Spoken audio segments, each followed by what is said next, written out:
late because we have kind of a late arriving crowd, which is fine because it's going to be an important meeting. We haven't met since May, so it's been 4 months. We had a picnic a couple weeks ago, and then we had a movie night where we watched Frack Nation about a month and a half, 2 months ago. So this is our first meeting in 4 months. I want to welcome you. And also, right now, I want to invite George Chaplin to come up and give the pledge, and he's going to sing a special song. So, George, take it away. Stand and pledge allegiance, would you please? And would you remain standing after we complete the pledge? I pledge allegiance to the flag of the United States of America and to the republic for which it stands, one nation, under God, indivisible, with liberty and justice for all. I'd like for you to turn around to one of your neighbors there and say, I'm proud that I'm an American. All right?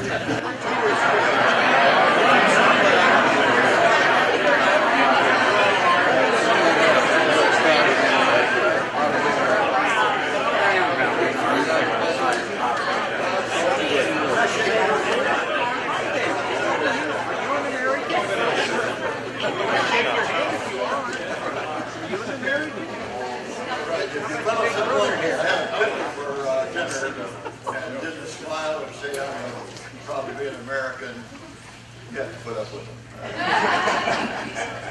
All right, you may be seated. Thank you.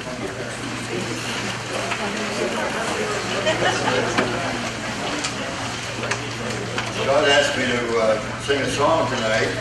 Usually just have the group sing, but I found an old song that written by John Peterson years and years and years ago. And it's a little difficult with a cappella, but we're going to give it a shot, all right? It's called I'm Just a Flag-Waving American. I've been to other lands and places, far and near. I've traveled the road that leads to Mandalay. I've been to Rome and Paris and a foggy London town.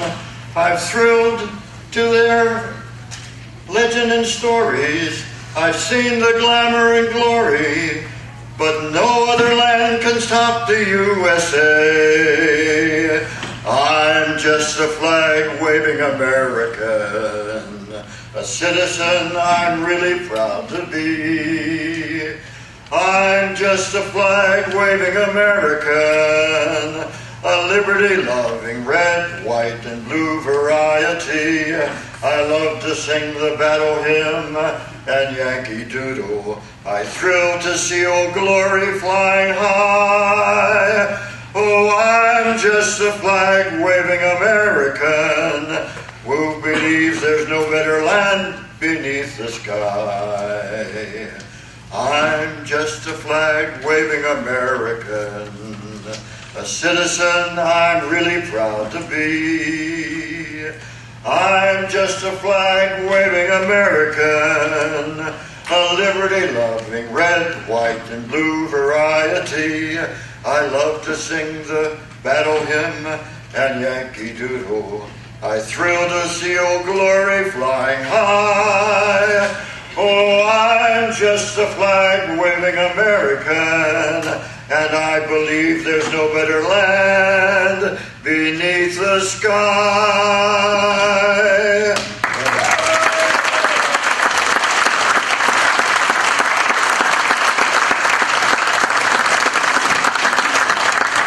Thank you, George. That was fantastic. I just want to let you know that we have a couple cameras in the audience here. The Swiss News Agency is here filming. Marcus is here with the camera. We have Mike and Raj back here filming, and this is going to be on White Rose Community Access TV. And we have Jordan back here filming for an accountability group. So I want you to welcome them here also. So we got a lot of cameras here. We're going to have the Congressman here also. Now I'd like to introduce Pastor Mike Anthony from Grace Fellowship. I have to apologize to Mike because I didn't put him on the agenda because my mind is going and it's going fast and I forgot. But Mike's going to come up and say the prayer, and he has a few things to say also after that. So welcome, Mike.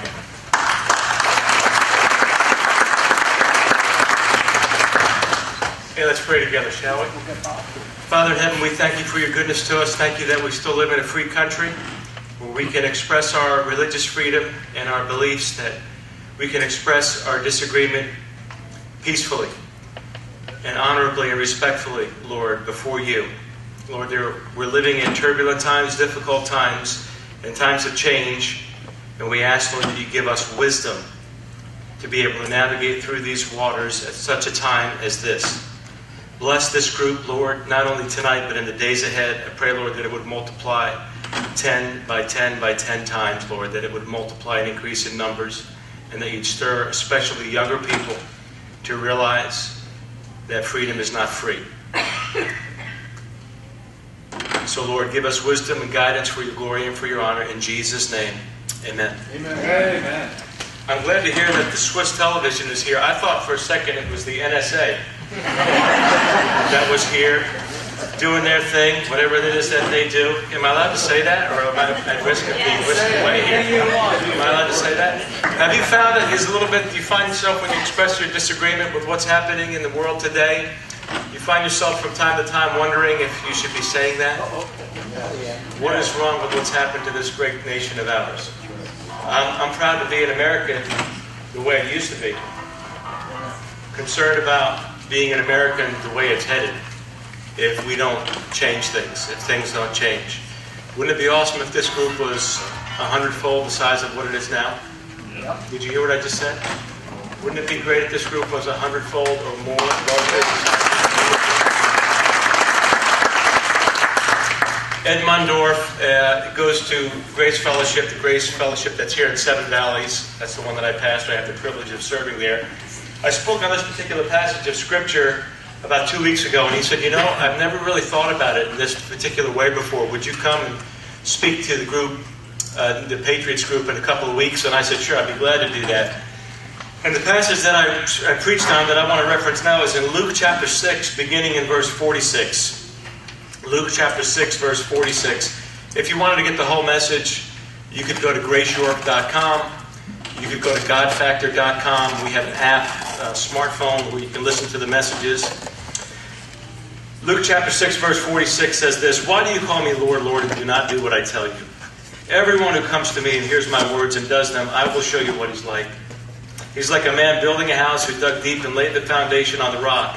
And when a flood arose, the stream broke against that house and could not shake it, because it had been well built. But the one who hears and does not do them was like a man who built a house on the ground without a foundation. When the stream broke against it, immediately it fell, and the ruin of that house was great." There's a lot of talking today about prepping. Hopefully you're smart, and you're taking care of your own house, taking care of realizing that the government is not responsible for your well-being. You're responsible for your well-being. Yes, ultimately God helps us, He takes care of us, but you also need to be responsible for yourself.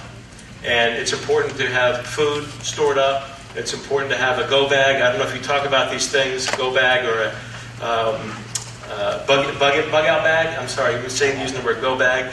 Bug out bag. It's still, you're allowed to carry arms in this country as a means of defense, and I hope that we appreciate those rights that we have. But in the midst of all your prepping, in the midst of all that you're doing, trying to take care of yourself materially, for disaster, for difficulty, for the uncertainties that lie ahead, the first and foremost thing that you need to do is prepare yourself spiritually. You need to be a spiritual prepper. And Jesus makes it very clear that when you build your house on the foundation of who Jesus is, when the storms and the difficulties come, you're able to endure those storms in a way that you're not able to endure them if you built your house on something else. He says it very clearly. He contrasts two different types of people. One person who builds their life on Jesus, the person of Jesus, the identity of Jesus, the biblical Jesus. There are a lot of people talking about a Jesus that's not biblical. I'm not talking about that fictitious, fake Jesus, the made-up Jesus. I'm talking about the historical Jesus who I just was quoting from, and his teachings. When you build your life on Jesus, that Jesus no matter what happens in your life, no matter what happens nationally, how many of you believe that we're headed for difficulty as a nation? You will be able to handle those difficulties much better if you're built on the foundation of Jesus than if you weren't. You will. Either you think, or I think, that we're smarter than Jesus, or we can acknowledge that Jesus has some wisdom that's still worthy for us to follow 2,000 years after the fact. So I believe in preparedness. I believe in the right to keep and bear arms. I believe in our Constitution. I believe in the Federalist Papers. I believe in the Declaration of Independence. I believe in the principles that made America what it was and what it is up to this point. I'm, like you, afraid that from the inside out, even, all enemies, foreign and domestic. The President puts his hand on the Bible and swears to defend this country from all enemies, foreign and domestic. This means that if there are enemies within the United States who are trying to subvert the Constitution and the Declaration of Independence and the Federalist Papers and all the documents that you and I hold dear that make this republic, the United States of America, what it is up to this point, if somebody opposes that, we must oppose them. Amen. Not just the president doesn't just make that as a pledge that's hollow. Everybody who says that they're an American has an obligation to be prepared to fight all enemies, foreign and domestic. The first enemy we must fight, however, is the enemy of self, where we get involved and we build our lives and we focus on all types of other things apart from spiritual preparedness, spiritual preparation. If you are doing everything else, storing up weapons, doing what you can to get your food and water supply, having your bug-out bag, having all of your stuff from a natural perspective prepared, but you neglect spiritual preparedness and are not returning in a deeper and deeper way to the foundation of the identity of Jesus and His teachings, you are ill-prepared for what's coming. There is a storm coming in this country, probably like we've never seen before in the history of this country. There's a lot more people. The nation is much bigger than it was the first time we had a revolution in this country. We might be headed toward a revolution again. I don't know. I hope it's a peaceful one. I'm a personal advocate of peaceful change. However, if somebody foreign or domestic comes against my ability to serve and love the God that I love, or to have freedoms to express myself, I have an obligation as a human being and also as an American. You know, the Constitution does not give us rights. It recognizes rights given to us by God. There's a difference. Whosoever shall smite thee on thy right cheek, turn to him the other also. Jesus Christ. Indeed. Indeed. That is exactly right. That's right. And so if somebody takes away my ability to speak freely or wants to do that, the question is, you have to decide whether you want to be governed by people who believe in the Constitution, the Declaration of Independence, or the Federalist Papers, all the documents that this country was founded upon, or those of foreigners who are socialists and communists. As for me and my house, I will stand with the Constitution and the great republic that we have. Amen. Hopefully we will.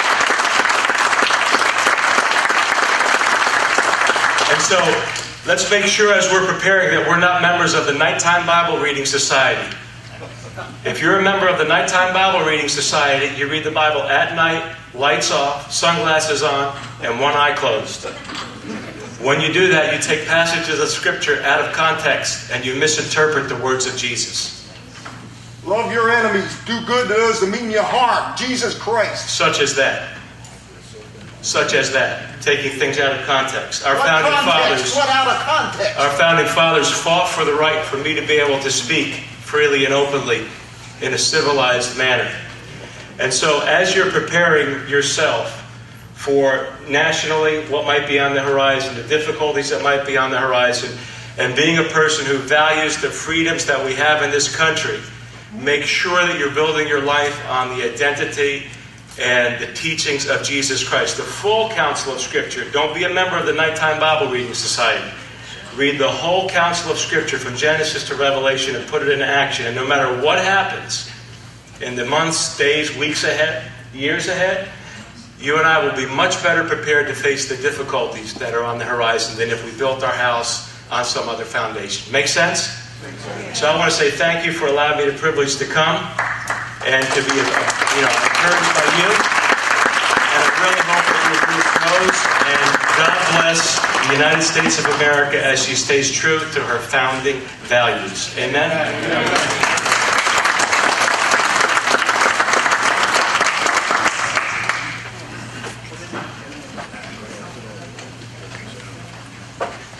Thank you, Mike. Appreciate that. I have a couple comments before we go on with the rest of our program.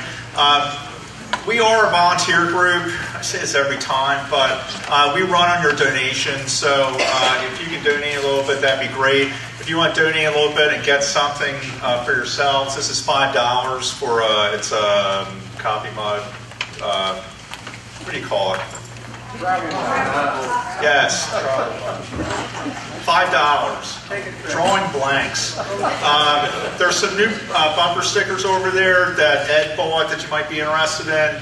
Also, Fran's going to speak on this, but we have Common Core T-shirts that are available, and these are we use these to great effect to go to the Senate hearings up in Harrisburg in May. To influence the lawmakers to stop Common Core, and we made a great impression there. So we have a bunch of stuff over here. You can see Ed after the meeting. There's some things I want to mention on your agenda. Does everybody have an agenda? If you don't have an agenda, Ed or Bill will hand in some agendas out. There's a lot of events on this agenda that you want to take note of. Speaking of which, and Fran's going to touch on this also, it's the State Board of Education meetings, which is next week, Wednesday, September 11th at 1 o'clock, and Thursday, September 12th at 8:30 a.m.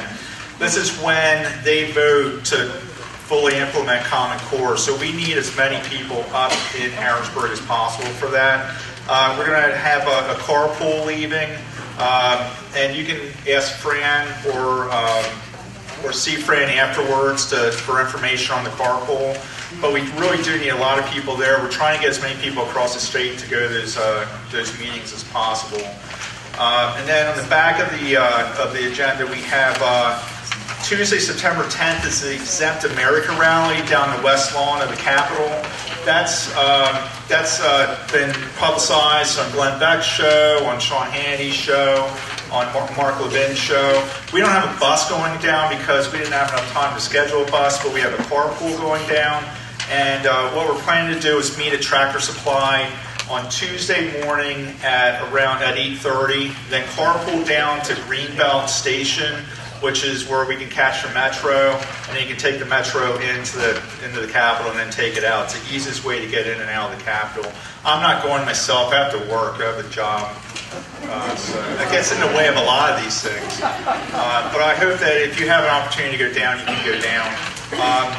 And then also on the back is a Wednesday. And the next week, if you don't have anything to do next week, now you have your whole week planned out, because you got the rally on Tuesday, you got the Board of Education meeting on Wednesday, you got another Board of Education meeting on Thursday, and then you can take the Friday off, and then you have the weekend.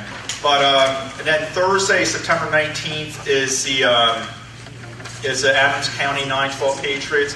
They're going to be viewing Dennis Michael Lynch's documentary, They Come to America 2.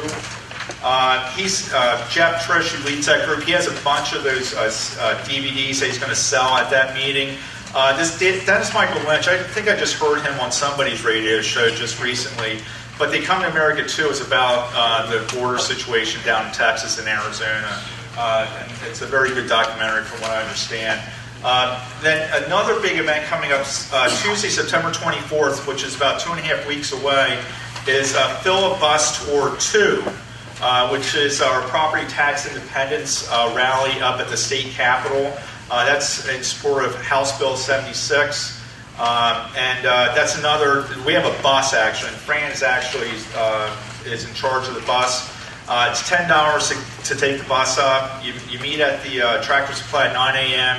On Route 30, and then you return about 4 or 5 o'clock in the afternoon. It's a whole day event, but we have a bus scheduled, so if you want to buy tickets for that, You can buy tickets through Ed at the merchandise table, or you can go online and sign up. And then our last meeting, or our next meeting, is October 3rd, which is a month from now. And then the elections, of course, are Tuesday, November 5th. Now I'd like to introduce Fran Fulton. She, Heidi Bashan, Shelva Eller, Todd Kiefer, and myself went up to Harrisburg on Tuesday to meet with Representative Seth Grove and Acting Secretary of Education for Pennsylvania, Carolyn Dumarask. And I've been trying to set up a meeting with Seth Grove all summer long. He canceled twice. And then he said, he didn't say it, he doesn't talk to me, even though I'm his constituent, but he doesn't talk to me. But one of his workers, staff, said, well, why don't we get together with then Deputy Secretary Dumarask and Seth. And I said, that's fine. She said, we have to set up at the Capitol. I said, that's fine. So we had it all set up for Tuesday at 2 o'clock, and we get there at 1:45, and there is the girl that schedules all Seth's stuff. And then another woman was there, and she said, hi, I'm Sandy Bush, and I'm here representing Seth Grove. So Seth never even showed up. It's funny because my wife Leanne told me that at 2 o'clock he posted on Facebook something, but Sandy Bush, his representative, said that he had an emergency. So I'm not sure what kind of emergency would have prompted him to post on Facebook. But it's very disappointing. I've been very disappointed in Seth Grove. He's really not the conservative that he tells everybody he is. He's kind of following Todd Platz's footsteps, but that's neither here nor there at this time. But I would like to introduce Fran, and she's going to tell you a little bit about our meeting with Secretary of Education Dumarask.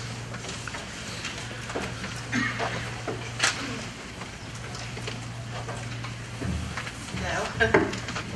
Yeah, so Scott said we had this meeting scheduled. Originally it was supposed to be with Seth Grove. What's that, Mom? Can you hear me? Seth was supposed to be with Seth Grove. Mrs. Dumarask wasn't even involved, and as we're finding, most of these legislators know nothing about Common Core except for what we may have told them about it. And I really don't think anything would have ever been even presented to the legislature opposing Common Core had we not even brought it to their attention. So Ms. Dumarask came with Mr. Schenk from his office. It was Heidi, Shelva, Scott, Todd, and myself. The conversation went round and round because their premise, their statement is PA isn't doing Common Core. But what is in Common Core, PA right now is Common Core. The State Board of Education is meeting Wednesday the 11th and the 12th to adopt new Chapter 4 regulations that are the PA Common Core, which are now the PA Core standards. Why they're even calling it Common Core in the first place if it wasn't Common Core. But we right now in our schools are the National Common Core standards and the testing associated with them.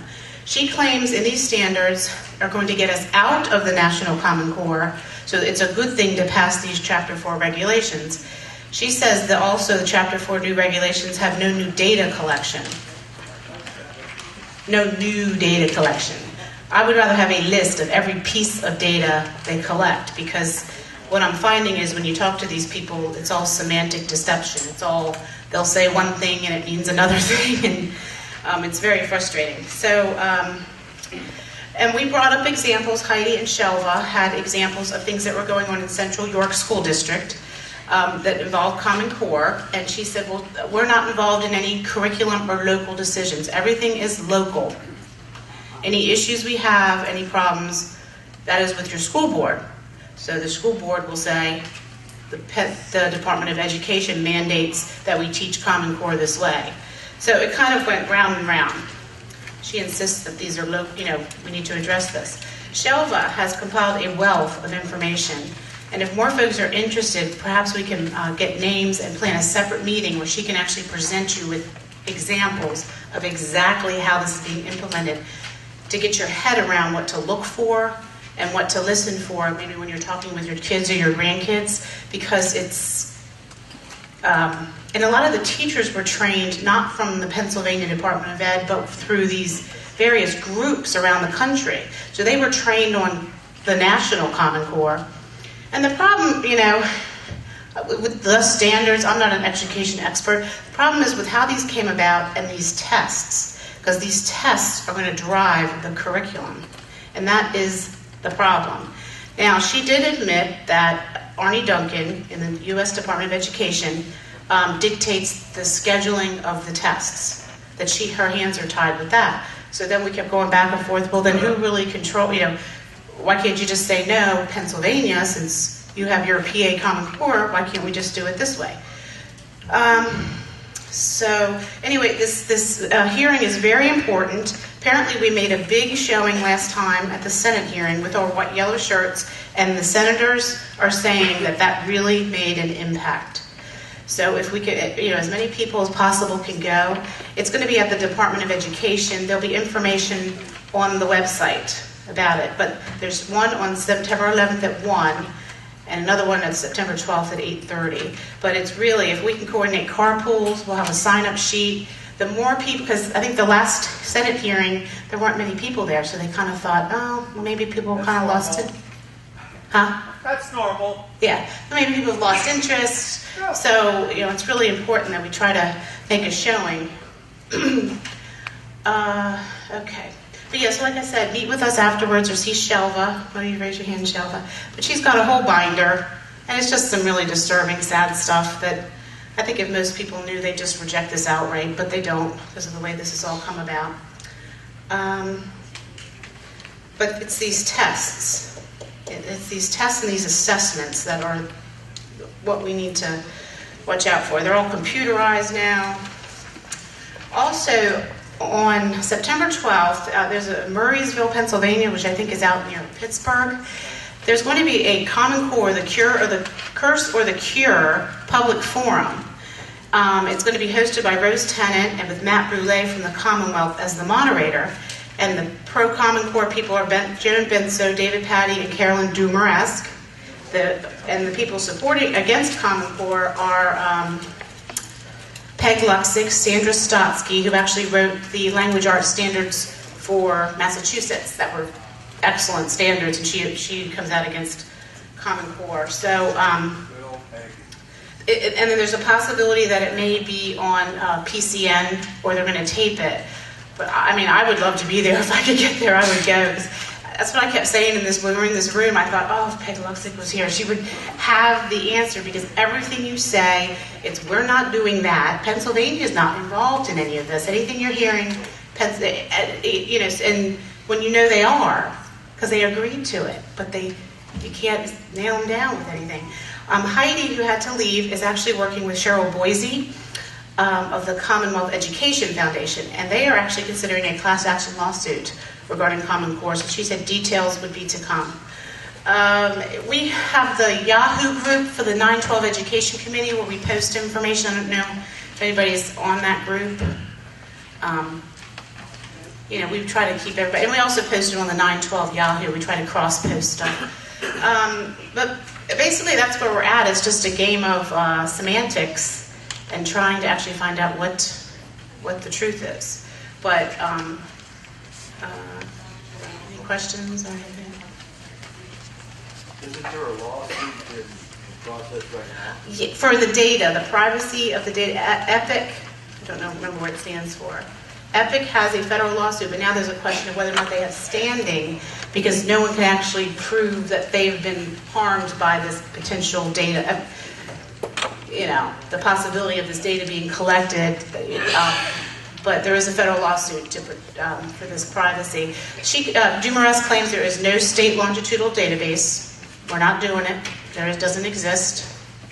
But we have evidence that they got the money for it. So I don't know how they could not do it and not have to return the money, because it was all so. Yeah, it's a lot of stuff. But it's the testing and it's the data. The standards are kind of squishy. What court is that in? It's a federal court, and I can't remember the state. I want to say Illinois. Yeah.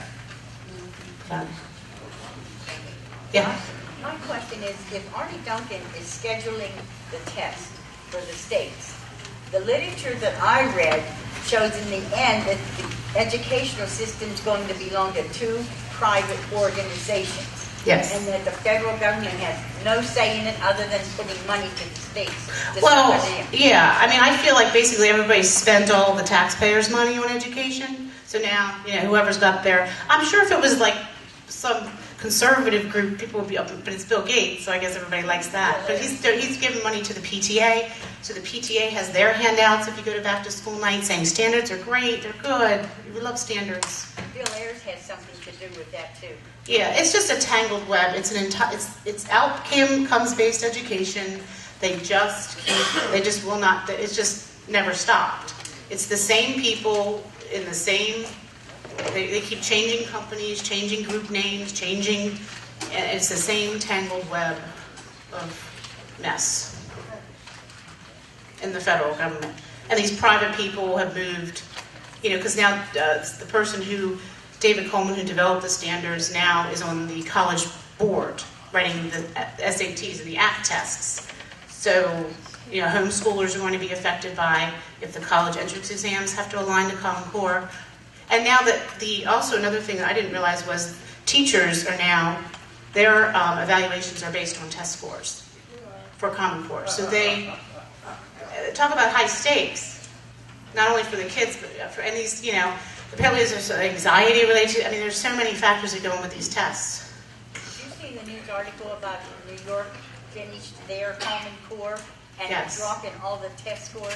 Yes. And then the mayor came back and said, oh, it's different standards. Well, right, they're saying these are so much more rigorous. I mean, that the kids couldn't have possibly done good until why they gave the test before. Nothing about this makes sense. Yeah, they gave the test before they had implemented the standards for these group of kids. Then they fail the test. They hear they fail a test, and then they're told, well, no, you just wait. 5 years from now, the test scores are going to be great. Well, what have you done with these kids? And that's what I said. I said, well, we've poured billions of dollars into education, and you're telling me we had horrible standards? Kids are, not prepared for work or career or anything? That's because we have bad people setting up the ideas. So- Nobody believes in basics in the elementary system to give them thinking processes. So at this forum, there's a way to submit questions. So I submitted several questions about local control, if local districts can opt out of Common Core, if they find they don't like it, and stuff like that. But it's very hard to pin down anyone, and to get anyone to write you back, so you can get them in writing. They all want phone calls and conversations. So then they can say, well, I didn't say that. So it's tricky.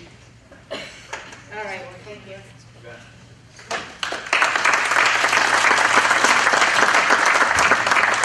Fran, Heidi, Shelva, Todd, and a host of other people have been really instrumental in pushing the No Common Core. And Leanne, my wife. There's some reason why we're on our third Secretary of Education in the last 6 months. So no one wants to take responsibility for it. And I had Liam hand out these cards. These cards were produced by Pennsylvania Against Common Core. We help pay for these cards. This is where some of your money goes. We have a whole box of them. We have 1,000 of these cards. So if you want to take as many as you want, hand them out to friends, put them on doors, on cars, whatever you want to do with them. But to get the word out, because it's getting to it's crunch time. This thing came up on us like a freight train, but it's been slowly implemented since Race to the Top. So in 2010. So we just found out about it in the spring, and now we're trying to stop it when it's almost while we're almost off the cliff. Anyway. I'd like to introduce Congressman Scott Perry. Scott just got here about 5 minutes ago. He came down from Cumberland County. What Scott's going to do is he's going to talk about what's going on down in D.C. For a few minutes, and then we're going to actually open the floor up for questions. We don't have any prepared questions for Scott. I'm sure you all have some questions you might want to ask the congressman. Please, keep your questions to questions and don't make them statements, because and one question per person, because we want to get through this. I mean, we have Scott here for over an hour, so we want to get to everybody that we can. So at this moment, I would like to introduce Congressman Scott Perry.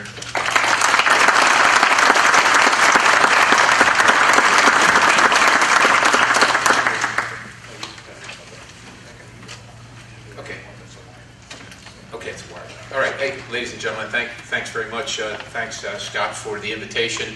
It's been a while since I've been in front of you. I'm privileged to be here. Update on Washington, D.C. I was just listening to the conversation regarding Common Core, and I just want to let you know, since that's topical at the moment, everybody that lives in America, certainly everybody that has kids, I've got two, is concerned about the direction Common Core would take us. In the House of Representatives, we recently passed a bill to take away the financial incentives that have been driving Common Core and things like Race to the Top, and allow the states, and incentivize the states actually to pick and choose their own methods of accountability and so on and so forth. Now, the House passed that. It's at the Senate, and as you probably know, you folks are well informed, many of the things, most of the things that the House passes end up in the Senate, and that's where they die. But I urge you to take a look at that bill, what we passed, look at the tenets of it. It revamps No Child Left Behind and some of the bad things and ill-conceived things that arguably were in there, and really puts the control of the education system in the schools in the hands of the local school districts and the states. Take a look at that. If that's something you support, I would urge you to contact your United States senators and let them know where you stand. Otherwise, we'll have no movement on that, and there's an opportunity there for you folks right here to make a difference, as Scott said, in the waning hours of this thing, as it really kind of gets hooked into, get the barb under our skin. With that, the House has, as you've probably all been watching, trying to do what it can to be the bulwark against the Obama agenda. And I think that to a great extent, as much as, listen, I know that you're frustrated, certainly members of Congress are frustrated. We would like to be on offense. We would like to have some gains. But we are relegated to defense as one small portion of it, with the Senate securely in Obama's hands, and with the presidency and his unwillingness to sign, and quite honestly, in my opinion, his unwillingness to govern and take responsibility. I mean, it's not like he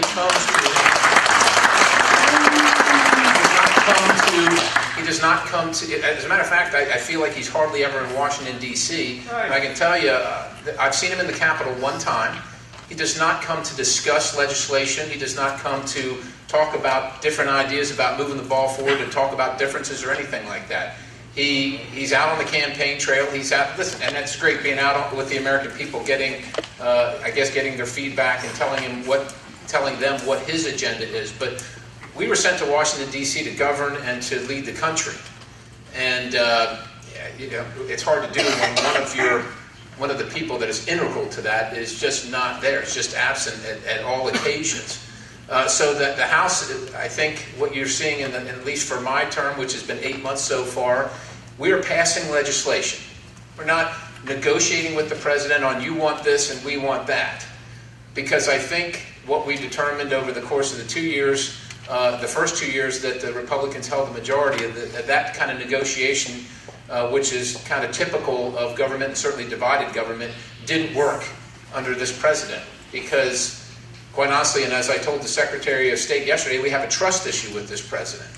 And you can't agree to one thing and then change your mind later on and throw the agreement out and blame the people that you agreed with for making the agreement in the first place, which is what I think happened for the first 2 years. So the House of Representatives is passing legislation, and we're sending it to the Senate. They can either take it up or they don't have to take it up. The president can either sign it or not. But I think the negotiation kind of component is going to be left behind, at least till we can build some level of trust. And the president came to see the Republican conference. The only time that is the one time that I saw him in the Capitol, and we were very candid with him. We want to do what we think is in the best interest of the American people. We disagree very vehemently on things about the economy and some social policy. We understand that. But we feel like we ought to have a discussion and get something accomplished. You know, you're paying a high price to have this Congress in session, and certainly this president and this federal government. But his new method seems to be, since he won't deal with the Congress, is to issue executive orders and to work through the regulatory bodies. And so, that has to be, and we don't like that. We don't like any of that. But the Congress has to remain focused on what we can do. And, his number one target, the president's number one target on election night was not preserving Obamacare. It was not getting immigration reform passed. It was not securing the world, including Syria, for democracy or for making it a secure, safer place. His number one stated objective was to flip the House of Representatives leadership to Nancy Pelosi's speakership, and so that's the kind of the pall that we're operating under. Now, the big thing, every single thing we do in the House of Representatives, because the Republicans have the majority, and so every piece of legislation comes from the Republican conference. I mean, that's the one thing about being in the majority. Doesn't mean we agree as Republicans on everything, but it means that we set the calendar about what legislation will run and what won't, for better or worse. The one overarching theme that I must tell you, it hangs like a pall over D.C. and our legislative body is $17 trillion in debt, and $1 trillion or thereabout, plus or minus, annually running deficits. That's spending $1 trillion or thereabouts, more money than you take in. And how we solve that problem with a intractable president and with a very reluctant Senate. As you know, the House forced, through an organization called No Labels and Problem Solvers and a lot of good folks like you, the Senate for the first time in 5 years to pass a budget. Number one thing that we do, Congress, is pass a budget. But you understand, we pass a budget, they pass a budget. If they don't do their part, we can't begin. We can't begin to get together. It's like having a negotiation with yourself. And so we forced them to do that. Unfortunately, we are $1 trillion apart. We are $1 trillion apart, and I would say that for those who say, well, why won't you go to conference and work this difference out? We're $1 trillion apart right now, and we're spending almost $1 trillion more than we take in every single year. The fear is, I think, that if we go together in conference and try and work this out, we're going to continue to spend at least $1 trillion and possibly more than $1 trillion because we're trying to make a collaborative agreement. But you must understand that the party in charge, the Republican Party, is not a monolithic bloc. We don't all Republicans aren't from the 4th District, York County, Pennsylvania. They're not all from somewhere in North Dakota, and so we don't all act the same. We don't represent our constituencies the same because our constituencies are not the same. My point is that it is hard. Republicans, I think, as individuals, generally speaking, are mavericks. We cut from the herd pretty regularly. And so it's hard to put a voting bloc together of something that we all agree on, and our majority is tenuous. 230 some odd Republicans, and the rest, of course, are Democrats. And we just have differences of opinion on policy. It's not that any of us are bad people. We have differences of opinion on policy and what should be the role of the federal government and how much we should spend and so on and so forth. So, I mean, you have me. I voted for the continuing resolution that locked in the sequestration rates. And I'm from Pennsylvania, and you have Allison Schwartz from down towards Philadelphia, also from Pennsylvania, not a Republican, but a Democrat, who called for more taxes. If you come to my town hall meetings, you can see the revenue line over years and how it's increased. But what makes the difference is that debt line, where the revenue line has continued to climb moderately and modestly, but it still has what the debt line has done is really amped up to the point where we're, of course, beyond that at this point, and continue to be beyond that every single year for the last 4 going on 5 right now. So that is kind of the mood in the House of Representatives. When we go back, we'll be back in on Monday. The first thing I'll do is get a classified briefing to update myself on Syria. And it looks like the Senate will continue to work through their resolution that they approved in committee. I don't know if they'll do that tomorrow or first of next week, but I expect the resolution to come out of the Senate and come over to the House, if the Senate can push it out, if they can, and there's no guarantee. The committee vote and the committee structure is a little different than when it hits the open floor. So even though it got a reasonably fair margin in the Senate committee, I'm not sure it stands the same chance on the Senate floor of 60, especially with Rand Paul considering a filibuster. That having been said, I don't know where every other representative is. I know where I am, and as I said to the Secretary yesterday in the Foreign Affairs Committee hearing we had, that the President has not made the case to me. I don't think he's made the case to the American people, and he hasn't made the case to the rest of the Congress that this is the appropriate action. And I would argue, under the circumstances of the Constitution and the War Powers Act, that this isn't necessarily even a legal action. And so I challenged I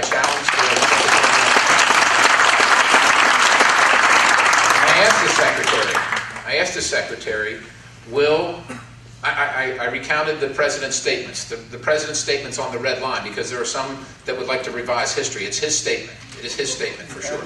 So I read that into the record, and then I read 3 other quotes where the President said that no one would have the authority to act unilaterally, and then another one that said that if you acted outside a UN mandate, that would be an incorrect thing to do. The President's, not my statements, the President's statements. And then I asked the Secretary, will the President abide by the will of the American people through the Congress if the Congress votes no on this resolution? Whatever, I haven't seen the resolution yet.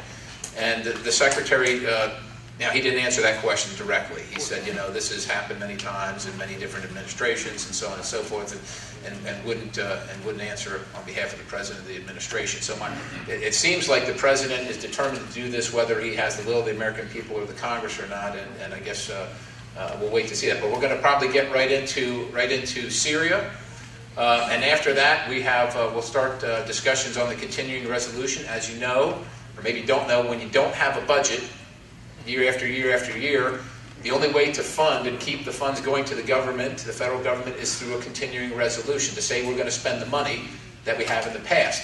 The big problem with that is when we pass the continuing resolution, the Congress can't pick and choose the priorities of federal spending. We can say we're spending the money, but we can't say where. The administration gets to spend it, which is maybe why the Senate has failed to adopt a budget for so many years, and then when they did, we're $1 trillion apart from the House of Representatives. But we got the CR coming up. I suspect that we will begin discussions on immigration. We passed out a border security bill out of the Homeland Security Committee that I'm on, and I think that's where it will start. I will urge leadership the Senate, as you may know or may not know, passed an omnibus immigration bill that many in the House, including myself, are opposed to. They had one hearing on it. I don't think that's adequate for something as large and far-reaching as our immigration policy. But the House is taking a different approach. We're doing a step-by-step approach for the different items included in immigration, including border security, including visa reform, including entitlement reform, having hearings on each, considering all the facets of each, and trying to get the best legislation we can. I'm concerned that the House might move too early and just pass the border security bill and send it to the Senate, and then have the Senate try and force us to go to conference on that. I would like, and I'm going to urge leadership to pass all of the House's immigration package so we're in the strongest position to negotiate. And we've also told the Speaker that we don't want to be forced into the conference report. In other words, where you come together and negotiate. As a matter of fact, we don't even be forced into going to conference if we don't want to, as the Republican majority. Now, he said he will uphold that standard, and we sure want to keep him at his word there, and I think he will. So those are the big items on the table when we go back.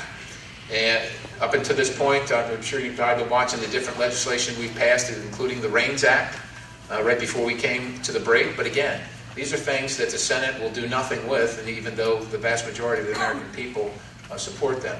I could talk all night about the things we're going to do, the things we've done, but what I'd really like to do is have a dialogue. So, two things. I want to make an introduction to my Chief of Staff, in case anybody doesn't know, is Lauren Muglia, right there in the teal shirt. We have an office in York, we have an office in Wormleysburg, we have an office in Gettysburg, and of course the office in D.C. One other thing I just want, maybe this will elicit some feedback, and I know it's coming. I listen to talk radio like many of you do, and I heard a report recently that Congress exempted itself from Obamacare. Okay, and it came from a 9/12 Patriot, I think, or some similar organization.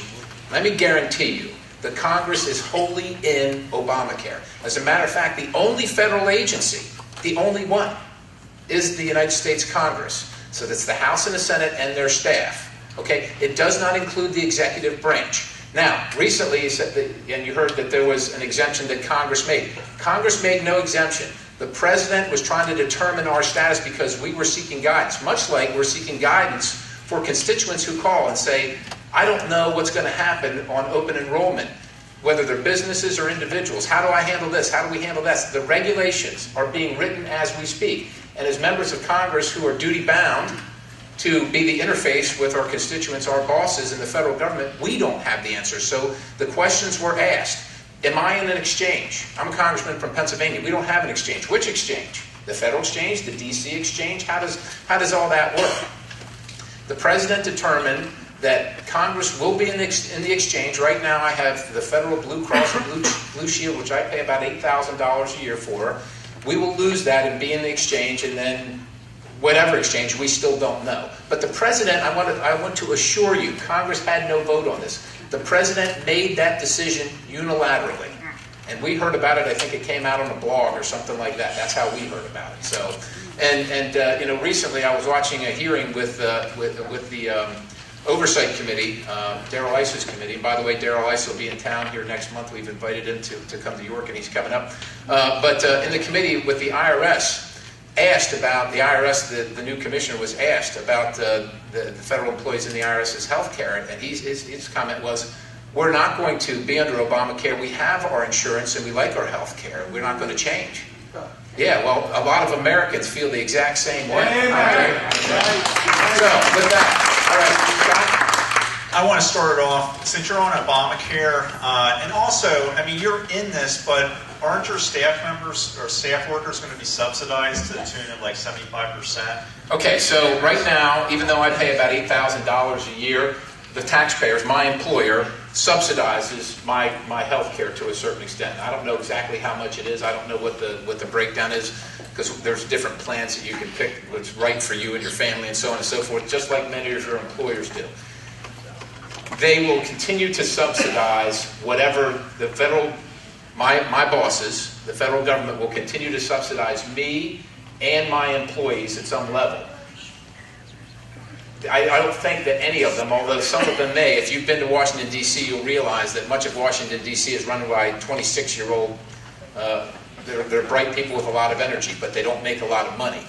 And they will continue to subsidize their health care in the exchange. It's unclear whether any of those fall below the threshold of higher subsidies like low-income earners right here in our community, but it's my understanding that that's what the president was trying to get to, because he feared that these younger workers would either leave because they couldn't afford it, literally could not afford, if you're getting paid $26,000 a year and you're paying $8,000-$10,000 a year for your insurance, you wouldn't be able to stay, or that they would just opt out of insurance and pay the fine. So I'm going to ask one more question on Obamacare, and then I'm going to leave Scott pick who is going to ask the next question. But I wanted to ask you, since you got into Obamacare, one of your last statements was, are you on board with Mike Lee and Ted Cruz? Yeah, Ted Cruz's defund Obamacare. I mean, are you for that? For this, in the continuing resolution? I'm for it if we can do it. And let me be clear about that.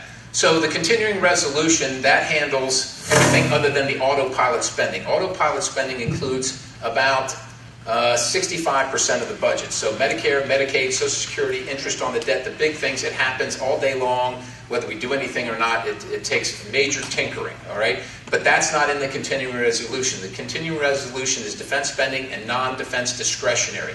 Of the portion of Obamacare that's included in that is about 15%. So 85%, even if we say we're not going to pass the continuing resolution and shut the thing down, 85% of Obamacare remains funded. And he's going to, of course, use that to continue the rollout of the program. The other issue is that there's a great concern that shutting down the federal government, even though essential services like air traffic control and Medicare, Medicaid, all those things that we've come to rely on, they will continue, but the administration will have the upper hand. This Congress, because as I told you, is a tenuous majority, will fold like a house of cards. If you remember back in Newt Gingrich's day, I think it lasted about 2 weeks, and we had the House and the Senate at that time. And if you recall, Bob Dole, after about 2 weeks, under pressure from constituency, said, we're not going to do this anymore. And I think that, and all that did was embolden Bill Clinton. Now, if there's a plan to, I will tell you what I recommended, just so you know, because I want to defund Obamacare and I want to end this thing as fast as we can. And, there's two camps. There's the camp that says the longer it goes, the more people get involved in it, the more it'll be difficult to get them out of it. The other camp is the more this thing's rolled out, people see how horrible it is, the more they'll be opposed to it. We won't know either way until the future happens, right? So, but before we left, we had 1 week of legislative session before the August district work period. And I call it district work period because this is what I've been doing for my district work period in August. I stood up in conference and I told the leadership that I thought we ought to pass all 12 appropriations bills, defund Obamacare in the appropriations, and send it to the Senate. And let them either vote or don't vote. But if you don't vote, you're voting to shut down the government. That was my suggestion. I'm going back next week. We'll see what happens. Thank you. You want to questions? Todd. Yeah, I'll stick right on that subject. I checked today and I saw that you have not yet co-sponsored the REINS Act, so please get on that ASAP. You weren't on the list. We passed it. I voted for it. We passed it. Well, you may have voted for it, but you're not on the list of co-sponsors. That's okay. And I'm working on my own. Maybe it's a minor thing. Maybe yeah. it's not. But this defund Obamacare has really gotten to be a bandwagon thing, but it's not unanimous. Early in August, Jennifer Stefano with Americans for Prosperity wrote an op-ed for the Penn Live. And then about, I think it was 5 days after that, Ovik Roy from the Manhattan Institute had a very strong article anyway, it was a very strong article against it. And I thought it was interesting that Ovik Roy pointed out that it would probably be much more politically possible to get delayed, especially because some parts of this have already been delayed. There's a lot that's not going right with the rest of it, and delay and defund would be exactly the same thing. In fact, delay may even be more what you were saying about 85% being funded anyway. Delay might actually be more of a thorn in the side to Obamacare than defund. And his, Ovik Roy's thing was that, well, even defund only lasts until the next time there's another continuing budget resolution. And then we're right back to where we started. So they're essentially the same.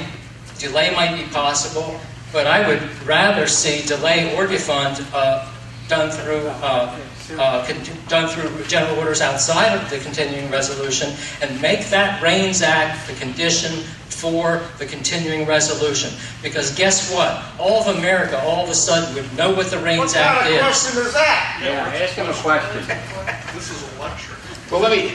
So the question is, Okay. What do you think about that idea? Well, I think that that's going to be one of the strategies for those who believe that Obamacare is fatally flawed, and I think it is. I mean, anybody that's looked at the math of the thing and the reality so far, the things that Obama himself and the administration has delayed on, the unions now coming out against it, this thing mathematically can't work, and I think a delay is a suitable strategy for the party that's operating in the minority to give us some time to continue the fight and hold this off long enough so that the president is no longer relevant in his last 2 years, assuming we can hold the House of Representatives and maintain that bulwark and get a president that will sign a repeal. Because we will vote for a full repeal and defund if we have a Senate, a willing Senate, and or a president. I think showcasing REINS for a month would really set the GOP up nicely going into 2014 as the party that is against big central government. Well, I think we ought to do more than the REINS Act, but I'm with you. Mr. Congressman, Yes, sir. thank you for coming. We're very appreciative. Best crowd we've had for a while. For 5 years, we've put up with pass this bill in a hurry and you can read it after we pass it and find out what we've got. When are you folks in Washington going to rise up and demand that we have a plan on the table, a plan for the contingencies that could come out of this thing, gone 50 directions, and then an exit strategy? Jim, which are you talking about? Obamacare? No, Syria. Syria. Okay. All right. Well, I'll tell you. I'm on the Foreign Affairs Committee, so I questioned Ambassador Ford, I think the beginning of March, when the president, about this presidential red line. I said, okay, Ambassador, so the president's drawn this red line. What is our strategy when they cross it? Fully expecting it to be crossed. Right. I asked him 3 times. His final answer was, I don't want to go there. All right, which meant to me that we have no strategy. We have no strategy, in my opinion. And if we have it, I don't know what it is. Not only the Middle East, but to me, if we look at our complete foreign policy agenda over the last 4.5 years, it's been an abject failure at every turn. I'm not considering the resolution yet. I haven't seen it, but generally speaking, right now, based on what I know, I'm not inclined to vote for an authorization of use of force. I guess my point is while others are discussing how we would do it, I'm still way back here on step 1 that we haven't even made the case, the president hadn't made the case that we should even be there. So we don't need to talk about an exit strategy or any of that stuff, because in my opinion, we're not going. We'll keep you there for as long as you want to stay. Right behind you, sir. Right behind. I'll get to you next. Congressman Perry, thanks so much. You're on the Homeland Security Committee. I am. Why is Homeland Security buying up so much ammunition? My understanding is that we're not even supposed to have a domestic military. That's not even constitutional, and not my understanding. If you're on that committee, can you help us understand what is the government preparing for that we can't even get ammunition for our weapons because you're buying up millions of rounds? What the heck is going on with that? Well, I'll tell you, I'm a person that goes to a sporting goods store myself and see the paucity of ammunition on the shelf. At some point, I chalked it up to the president's assault on the Second Amendment and people's concern and wish to make sure that they had what they felt was adequate if they thought that that law was going to pass.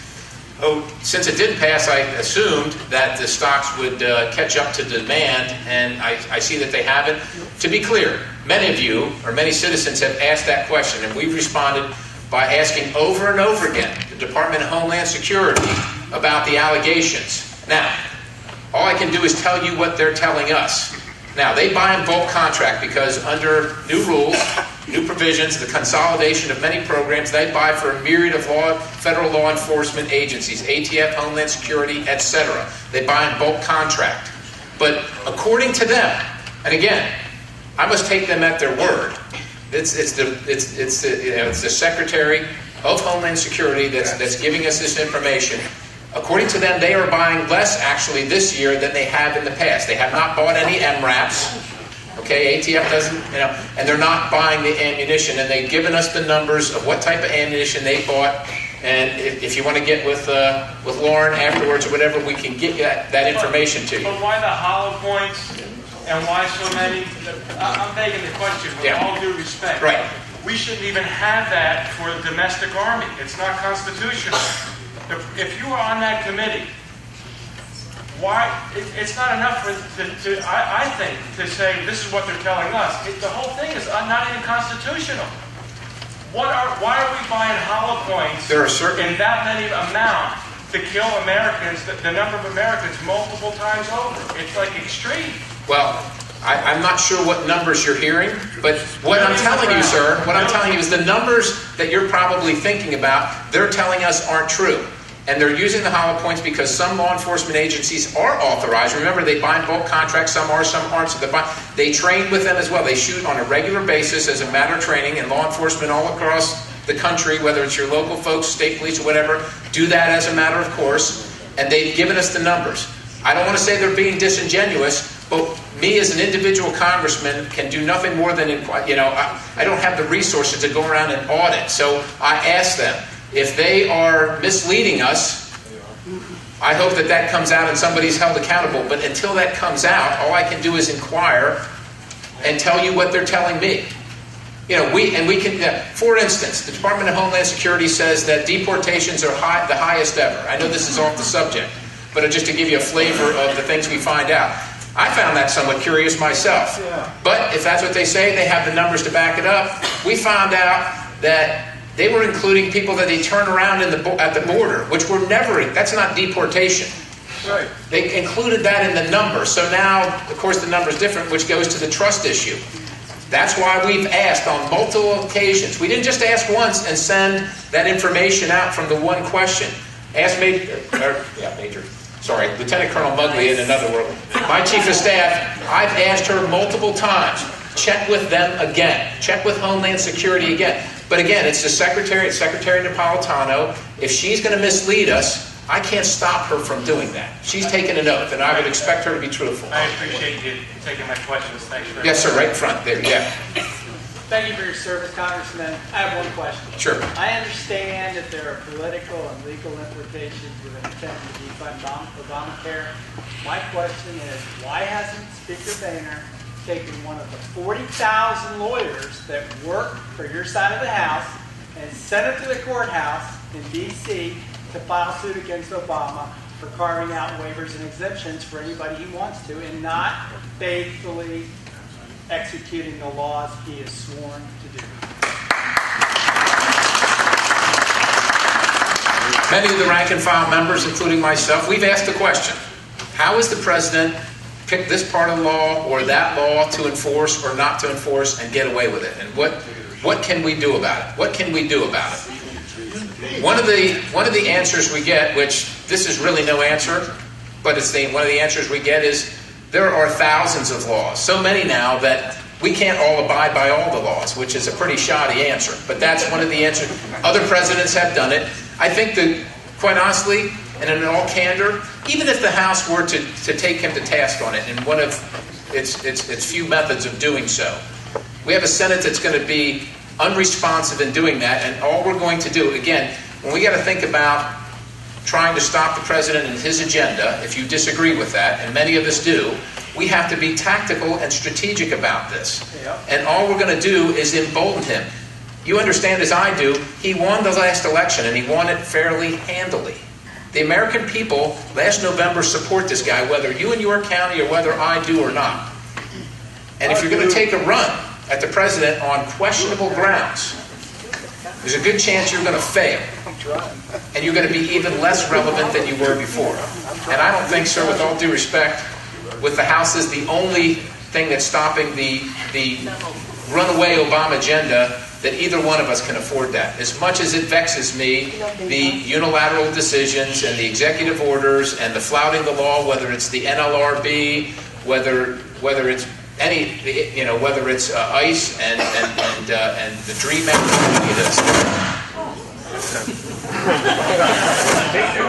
Maybe that should be. Yes, ma'am. NSA is simply just a distraction to keep our mind off all the other things. You're talking immigration, and you're talking about what you're going to come out with for immigration. Why not enforce the laws that are there?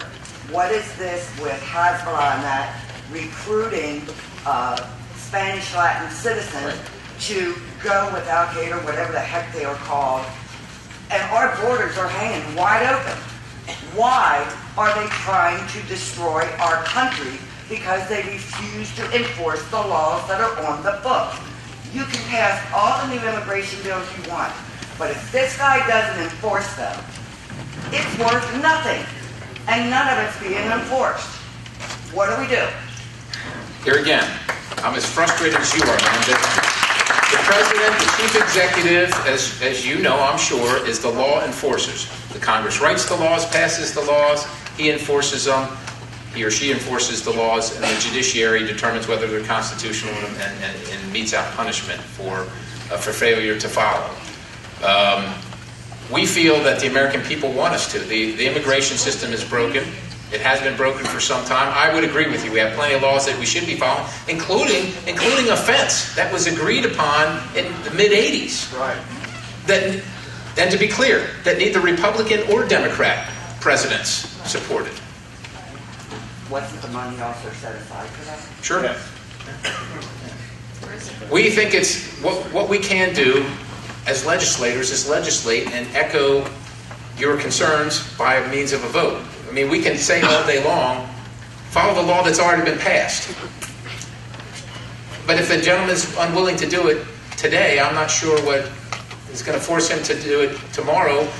We think by passing legislation, we can galvanize American support if it's the right legislation. And that will be, at the end of the day, the support of the American people is what changes the mind of Washington, D.C. and the president. And I would tell you that his support is slowly eroded, but not nearly enough to change his mind on Obamacare, on immigration, and apparently on Syria either. There's nothing I can do about that. It seems though sometimes though that even our representatives, our Republican conservatives, aren't listening. They're more worried about their political life and the heck with us. Yes. You know, they were talking earlier about them getting exempted from Obamacare, which it's not really exempted, but they're getting, you know, they're crying they can't afford it. Their people can't. We can't afford it. I agree Why with are you. they better than we are? Who do they think they are? They work for us. Exactly.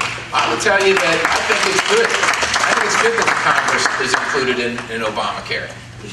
I want the rest of them to be included in it.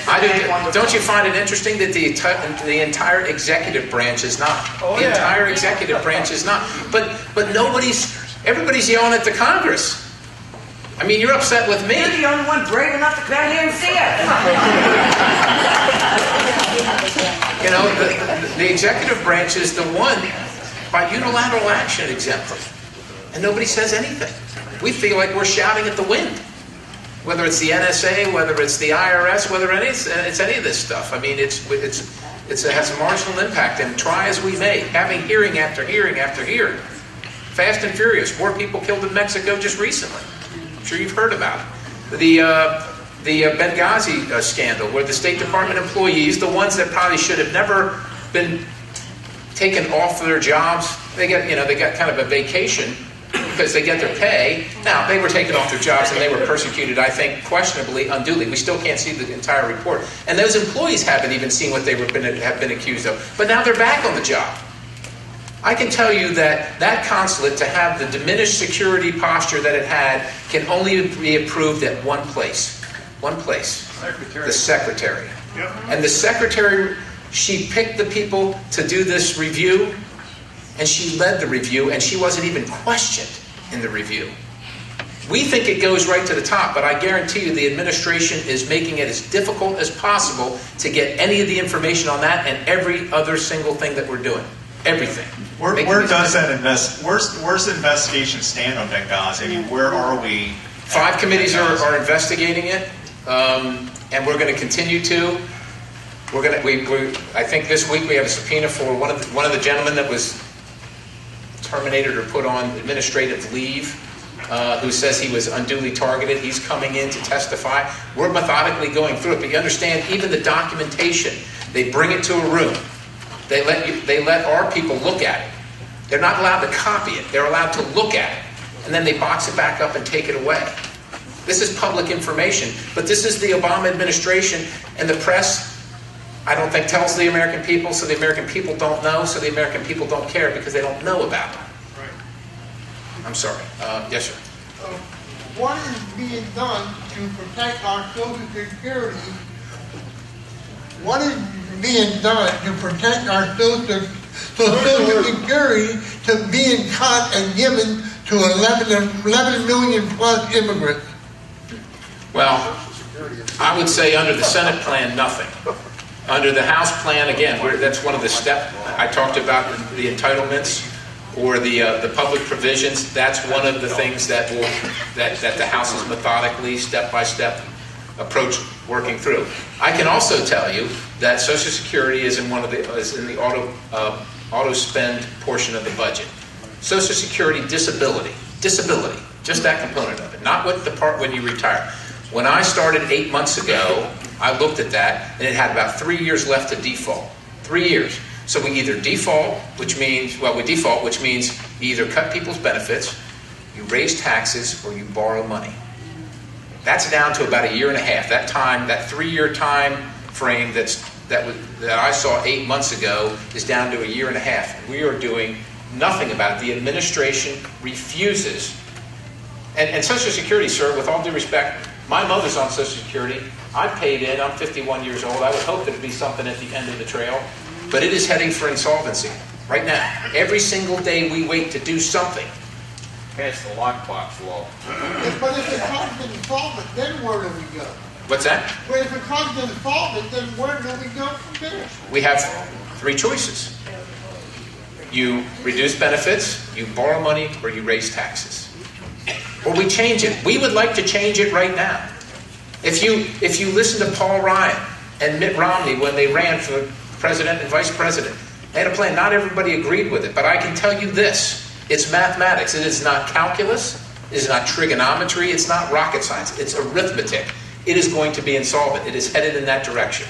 And unless we do something, and the longer we wait, it's the value of money over time. It's rate, it's principal times rate times time. I mean, you all know that from grade school. Every single hour, every single day we wait makes it worse. We would like to do something. The president is unwilling. The Senate is unwilling. It doesn't matter what we pass. They are unwilling to discuss it. And that's where we are. Yes, sir. The yellow shirt. I understand you claim to be pro-life. Now, the question I'd like to ask you is, how many people did you and your people under you over in Iraq, how many human beings did you kill? And how do you reconcile that with being pro-life? The man has a valid question. The man has a valid question. Let me tell you this, sir.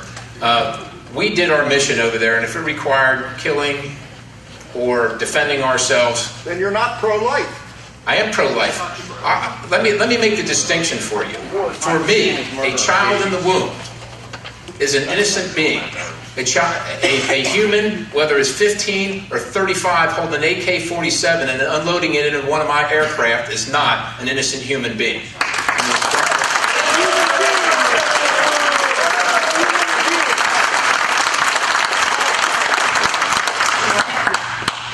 I have a question.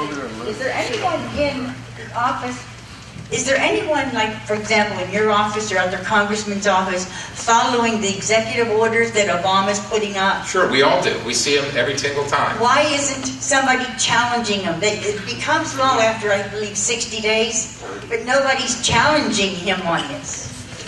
And right now, I'm looking at one where he established a presidential commission on election administration, and in it, they get to select the training, recruitment, and poll workers. I thought poll workers were local.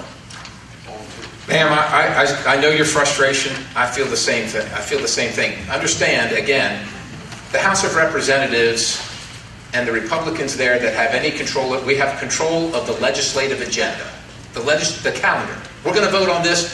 We're not going to talk about that. That's literally what we have control over. The other half is, of course, Democrats. Senate's the same thing, but via a greater majority. We can't effectively challenge that by ourselves. All right, this is a flippant answer. Why are we paying you guys? I mean, this is a three-tier system. You got the courts, the legislature, and the president. He's bypassing you guys because he's going through his own minions. And you know, I would say that some things have been challenged. For instance, when you think you absolutely can win it, I would say that is questionable but not illegal. But the vacancy appointments to the NLRB, clearly unconstitutional. We took the president to court and won.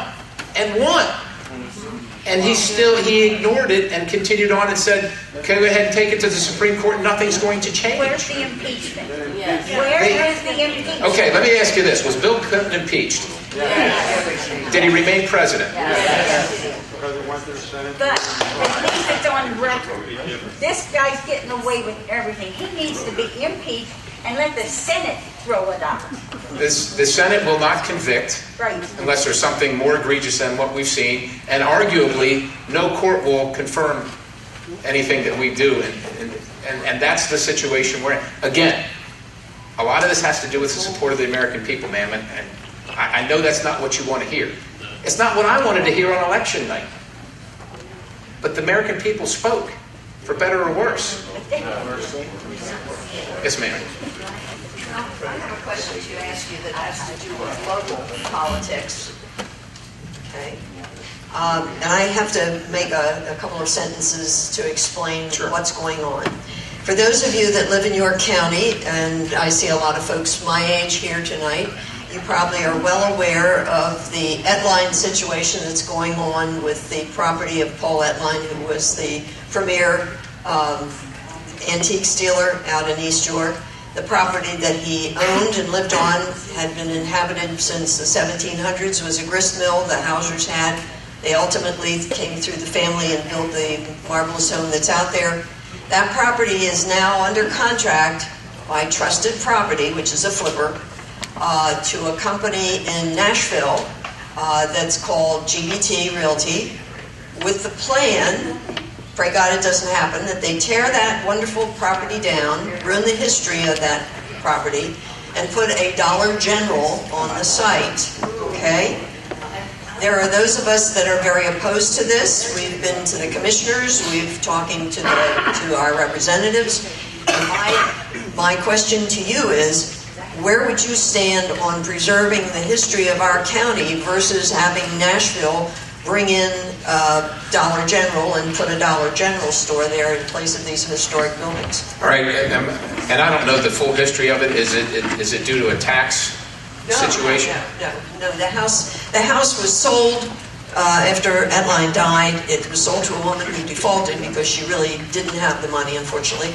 It was then went through another sale and was bought in 4 months ago by Trusted Property, which their goal is to buy it up, sell it, get it out of the way. And they, of course, have negotiated with the companies from Nashville. My word to Nashville was, how would you feel if we came down to Nashville and bought some of your fantastic properties and decided to put a Dollar General there? Is the property on the historic register? It has been submitted. It was not, they did not complete the process. But yes, it would probably qualify. The problem right now is that there is a contract between, which we're trying to stop.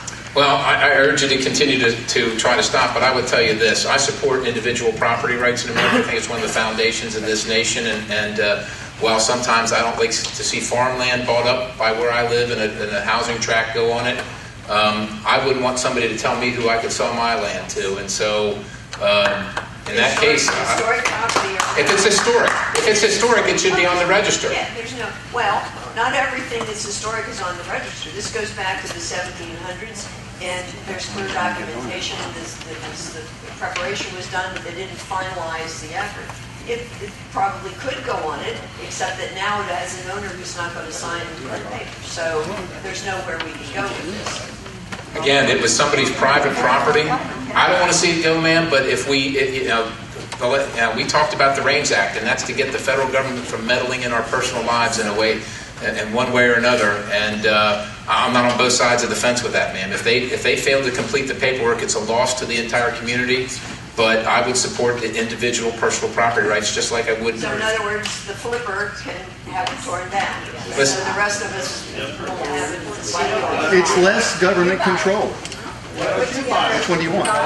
Ma'am, I'm not saying I like it, but you got to have a standard to go by, and to me, that's the standard. So in other words, it's not something that you would try to make yourself known in this. Ma'am, I just don't see that, quite honestly, as the role of the federal government. Thank you. With all due respect.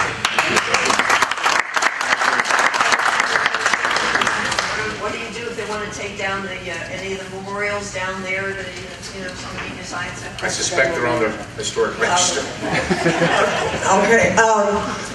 And after the 2012 elections, it was found out that the military had been disenfranchised of their vote, with the military absentee ballots being 70% fewer than they were in 2008. In the state of Virginia alone, 93% fewer absentee ballots were received.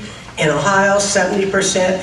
Now, I'm wondering, has Congress have any plans to investigate this, investigate the Pentagon, Department of Defense, this Military Voter Protection Act of 2010 seemed to have done just the opposite. And if there are no plans, what do we have to do to get the Congress to investigate this? It's my understanding that previous to my term that Congress did, I'm going to ask Lauren if she...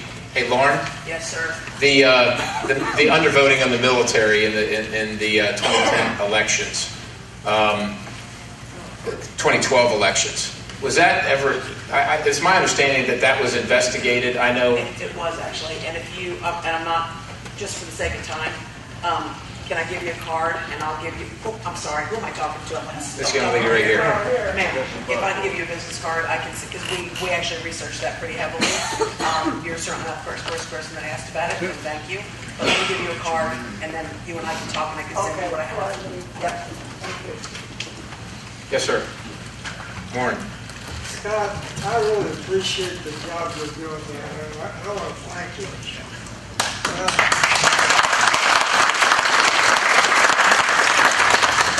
You may recall my conversation with you about the fair tax. Just so everybody understands what the fair tax is.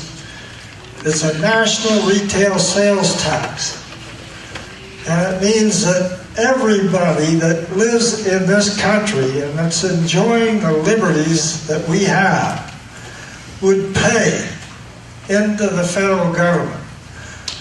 The way it is now under a present income tax, 50% of citizens in this country don't pay any tax. And that's wrong.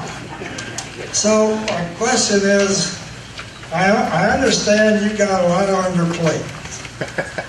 I asked for the job, so that's fair. But Scott, we got to get rid of this income tax and get a consumption tax where everybody chips in to help run our government. And I don't know, from a strategic standpoint, I believe that if you got rid of all income taxes, and that includes income taxes for businesses, I think you'd see a tremendous increase in our economy, in jobs created. I really do. I had the opportunity in my career to make a study of what it cost Westinghouse Electric Corporation, which at the time was a $12 billion operation.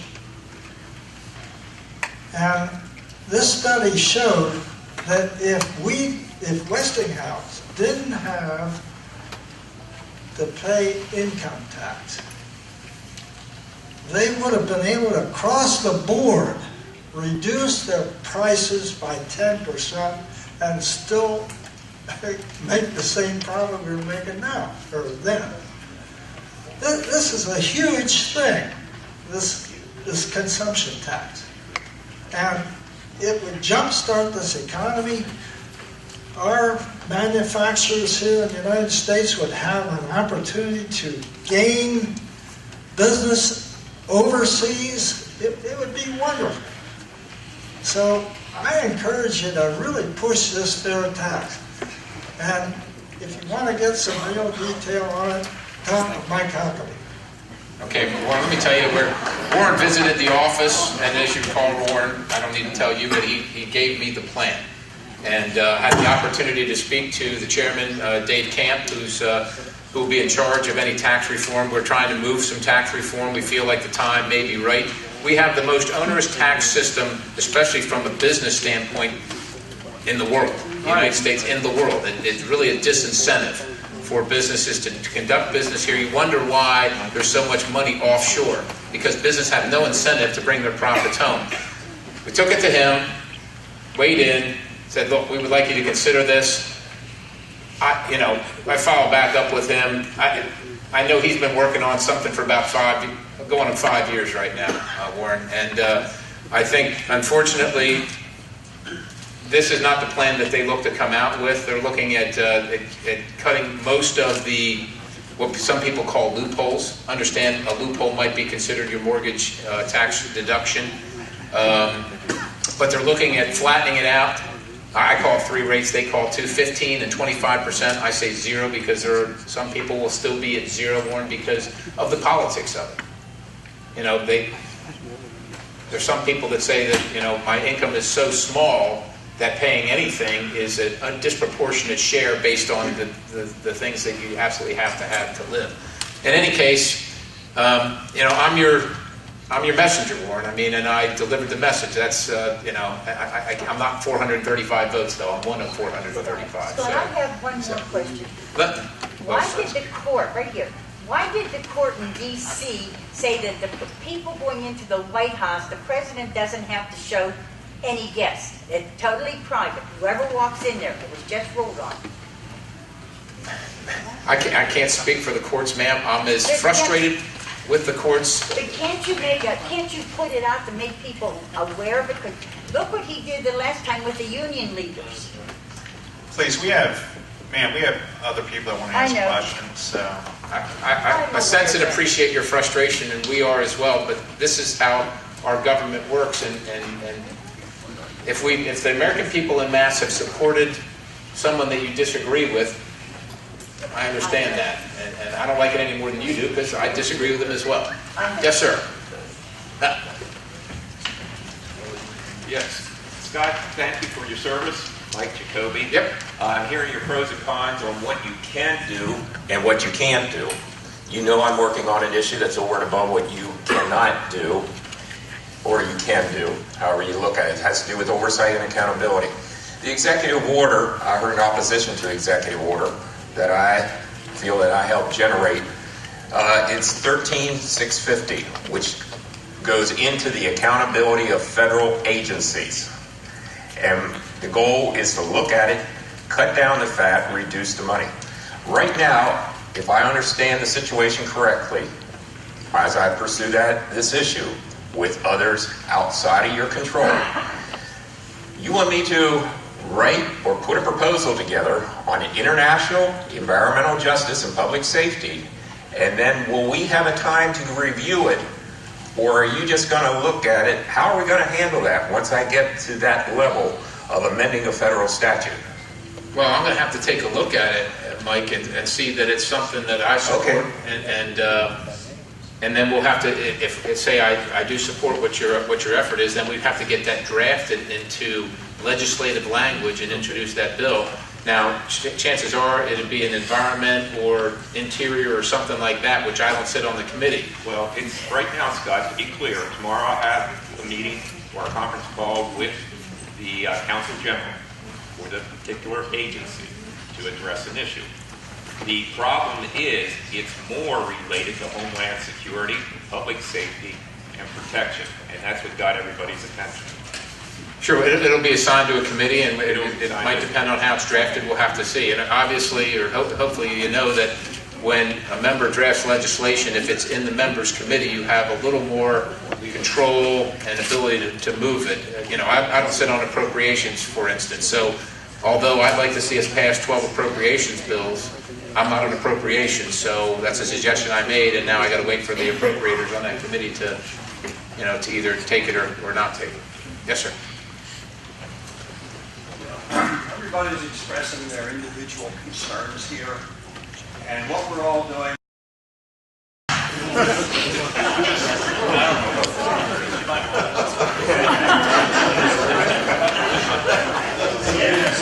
I don't know if it is the NSA. We all have individual concerns, and we talk about individual issues. And everybody's looking at one tree in the forest. We need to look at the forest. And if you read in history, many, many governments have gone down the road that we're headed on. And I honestly believe we're on the road to dictatorship. And I'd like to know whether some powerful people like you and other powerful people in Washington are having those kinds of conversations and observing what's going on here. Every single day, sir. Every single day. You got to step up to this. Every single day, sir. I mean, literally. You know, I can't express to you the length of hours spent on the job, the quiet conversations, the sometimes loud conversations. There's some folks that you might recognize, guys like Louis Gohmert, Steve King, Raul Labrador, Trey Gowdy. If you watch C-SPAN and watch some of the hearings, Daryl Issa, these are folks that I confer with about what's happening. Are there any Democrats who are secretly behind the scenes seeing what If they see what I see and what I think you see, they don't let me know. Now, they might be having the discussion. I will tell you, we had an opportunity to get together as a conference. So the Republican conference, all the Republicans get together and talk about what's screwed up, what we think we can fix, how we're going to fix it, can we get it done with our votes? Can we get it done? And that took, I think, 3 days or something like that. Took a bus ride to get down there, took a bus ride back.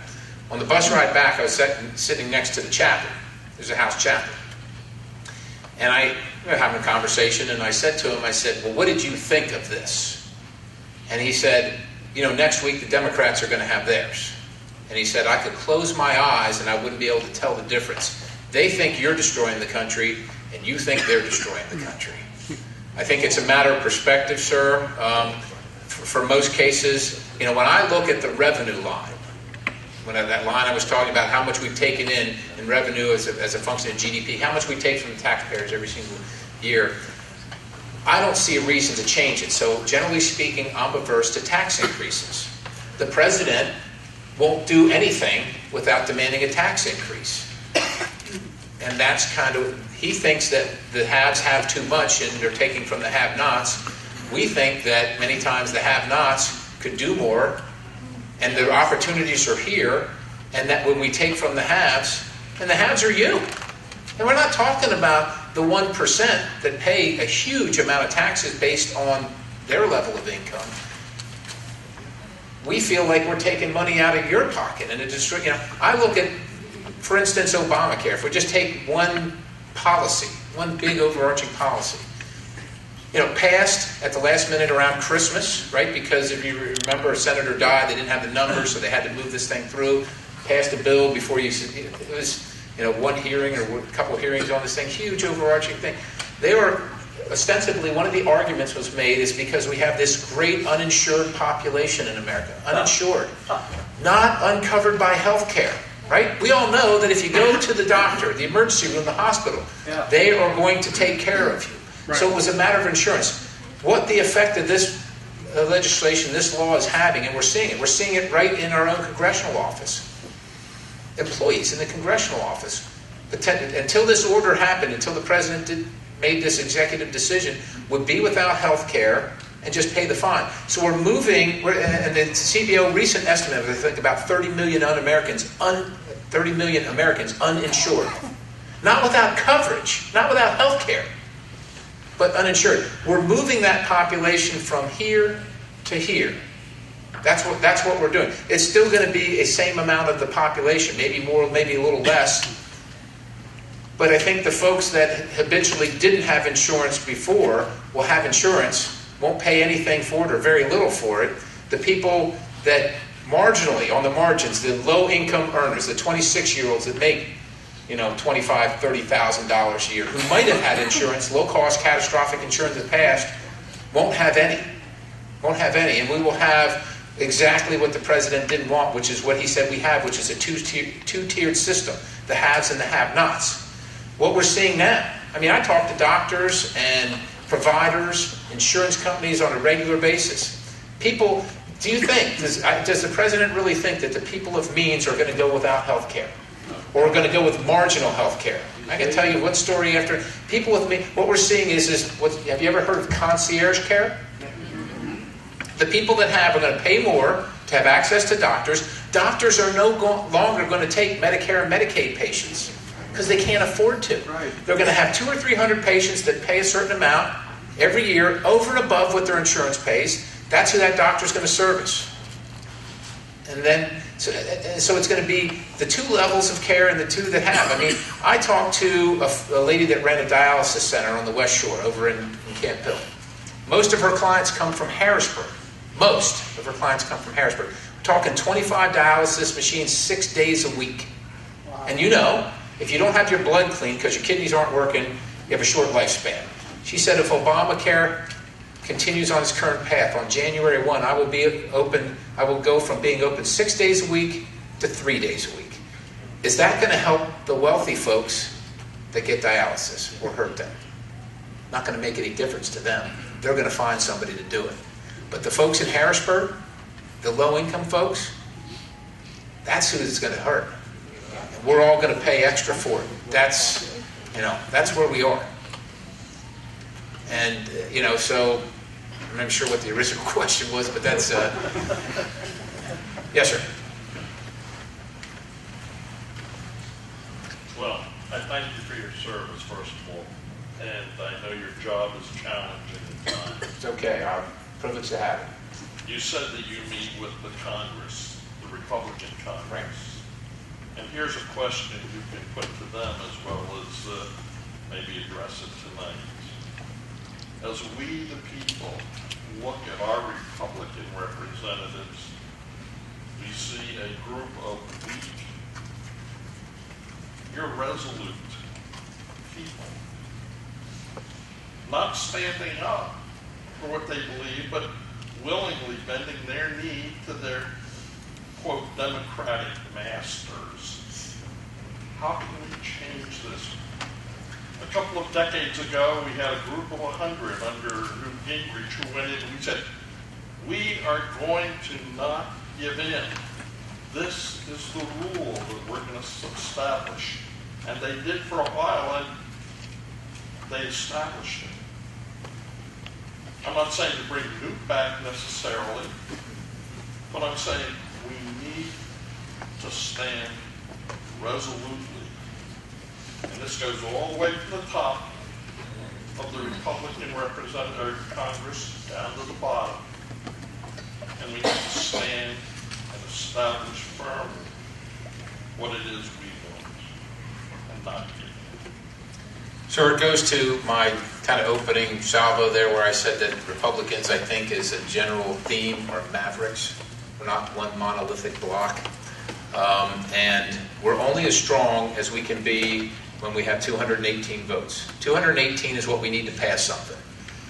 And when you start having less than 218, you either don't pass it or you require Democrats to pass it. So you don't pass anything. You wouldn't be happy paying us to not pass something. That's what you sent us there, to legislate, do something. Or you have to deal with the other side, who might not always agree, or we might not agree with them. And as I said, the Republican Party, the Republican Conference is not a monolithic bloc. Not in Pennsylvania, not across the country. And where I feel like I'm your messenger, and where I don't agree with every single person in the room clearly, do the best I can to represent 710, 730,000 people in what they believe. And I think that the other members, whether you're from York County or Delaware County, do the same thing. But I guarantee you that the mindset in Delaware County, Pennsylvania, not Los Angeles, and not New York City, Pennsylvania. This is not far from here. That member of Congress I don't think there'd be a meeting like this in Delaware County, quite honestly. I haven't heard of the Delaware County Tea Party Patriots. Maybe they're out there. But my point is that they are representing their constituency, as they should be, as you would expect them, as you would expect me to represent you, rightfully so. But we're different.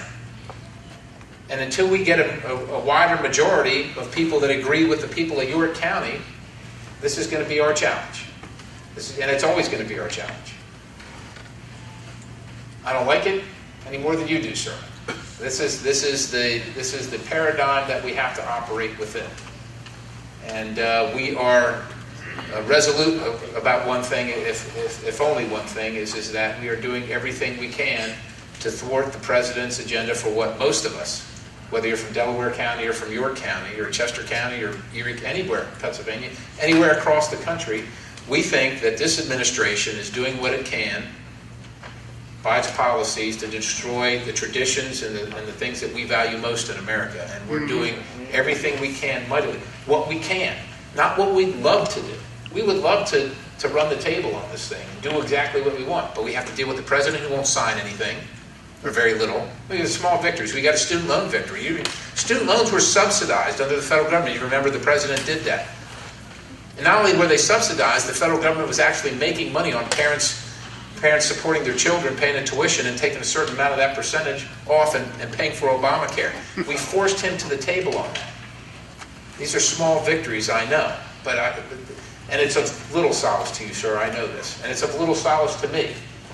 But the thought of not having a Republican majority in the House or somewhere in the Senate, somewhere to stop this agenda is unimaginable to me. And so I think that the conference moves in it moves with what it can get accomplished, based on that broad diversity. Not what it'd like to get accomplished, what it can get accomplished. And that's important to make that distinction. Yes, sir, in the blue hat. When you have continuing resolution, are you locked into spending the current amount that the federal government has, or could you say, like, we'll have a continuing resolution spending 95% of what we're now spending? The continuing resolution will be, as I understand it, if we do it, it will be at the post-sequester level. Do you understand what I'm saying, sir? Yeah. Okay, so does anybody need a kind of a discussion about sequestration? Okay, so that locks in that lower spending rate. I guarantee you, the Senate and the President do not, they've said that they don't like sequester. They don't want sequester. They don't want that rate. And they've tried to blame it on the House of Representatives. But we are locked into that rate, and we are not going above it. We are trying to drive down the deficit and the debt with what we can do. What we can do. Yes, ma'am. As senior citizens, we are aware and we're concerned that our doctor will say he's not going to take us anymore. Yeah. Are you aware that next year the senior citizens will have a bigger handicap when they purchase drugs because the coverage gap when you reach the donut hole has been decreased for the first time since 2006. So in other words, my husband reached his donut hole in May this year. We just spent $700 when we were in the donut hole for his drugs. Next year, he's going to reach it much earlier. So evidently, they must have taken some money. And I don't understand this donut hole, because if Mama says it's going to be gone in a certain year, well, how's it going to be gone if it keeps getting worse each year? As you recall, I think it was about $716 billion were taken out of Medicare to implement Obamacare. And, I don't know what else to tell you, ma'am, but they had to get the money somewhere. Well, I'm a little upset because I just got his inhaler and it was made in Singapore. So can I bypass someone here and directly get it from Singapore? Something's got to be done with these drug companies. There's $800 for 3 inhalers. It's ridiculous. I would agree with you there. I would agree with you there. Jim, I already got you. I'm going to get to this lady. I'll talk to you after Jim if you want. Yes, ma'am. Hi. Is there anything that can be done for people abusing the system with welfare and Social Security? I'm a landlord, and I'm fighting right now with one of my tenants that's on Social Security disability, and there's nothing wrong with this one, okay? And, it's sad because I'm 53, and I had trouble, I can't hear, I have hearing aids, so I try to get disability, I can't get it. But point I'm getting it, they're using disability, that there's something wrong with them, but then they get the money, then they go out and they buy drugs and beer, and it's very upsetting. For people that need to get it, such as the veterans and such as the children that should get it and they can't get it. Okay? Is there something that can be done about it? This is how you phrase the question, man, which frustrates you. Sure, there's something that can be done. We have to have the will to do it. I'll give you another example. It doesn't directly go to Social Security disability. Literally, I'm working on a bill right now to try and rein in some of that stuff. You take the Farm Bill. Farm Bill is 80-some% food stamp SNAP. Nutrition assistance of some sort or another, and 20% or thereabouts farm or ag. So historically, if you watch like I do, you always wondered, why do those two things have to be together? You want a farm bill, but, well, in past years, people in the urban centers wouldn't vote for anything farm-related, and people out in the rural areas wouldn't vote for anything that was urban. So they put the two together, and back then they were 50-50. And that's how they got a coalition together. It has been abused, quite honestly, by both sides for years and years and years. The recent farm bill that we did fell below the sequester levels. The appropriation fell below the sequester level. but all the money came out of ag. Now, to be clear, and fairly so, we were paying, the federal government was paying people that make millions of dollars farming, more millions of dollars in subsidies. We said, those direct payments and that stuff's got to end. So we cut it. But we didn't hardly cut anything out of it. It's just a $1 trillion bill, or just about $1 trillion bill, out of the food stamp program. We couldn't pass that bill for a couple reasons. First of all, it didn't do anything to the real driver of the cost, which is food stamps, and people like me couldn't vote for that. The other reason we couldn't pass it is because amendments to ask people to look for a job, if you're on assistance, to look for a job, could not pass that amendment. So when you say, can we? We can, but we got to have the right people to vote the right way, in my opinion, if you think that's the right thing.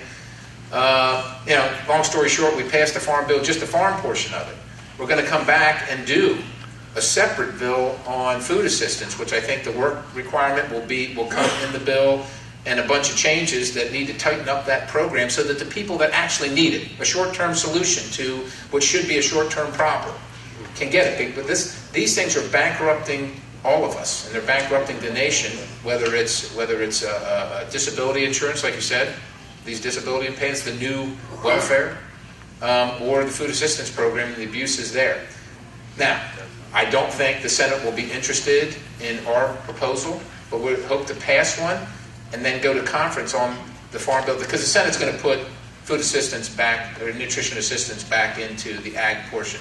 They're going to put it back together as one, and that's how they'll vote on it.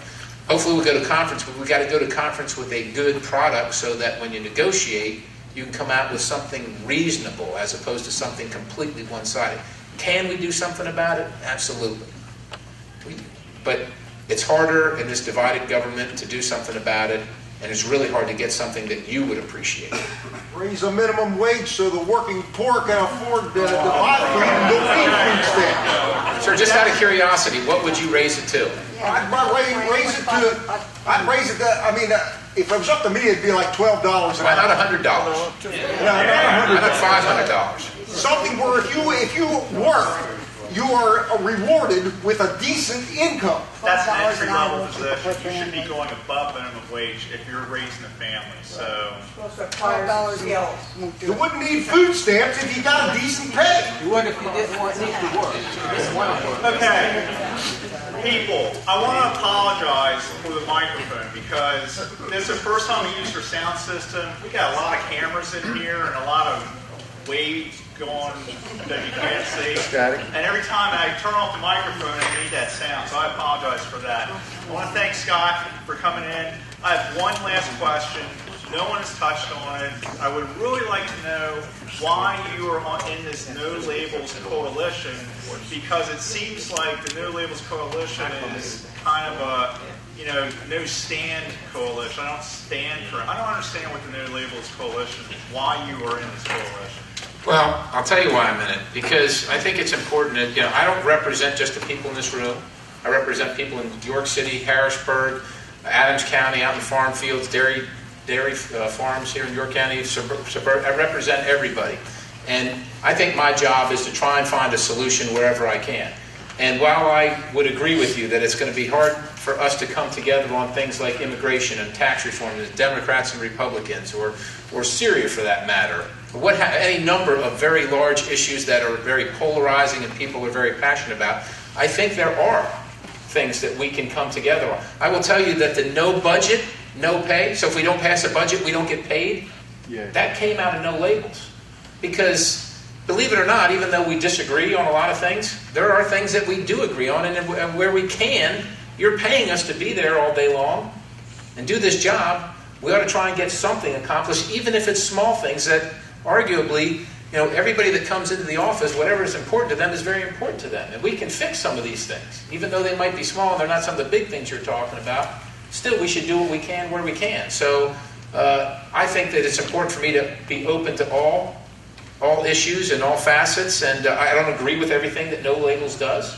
Not everything, and you look at the record's very clear on that. But the things where I do agree, I think we could probably move something forward. And so I think it's important to, again, to represent everybody, not just one ideology.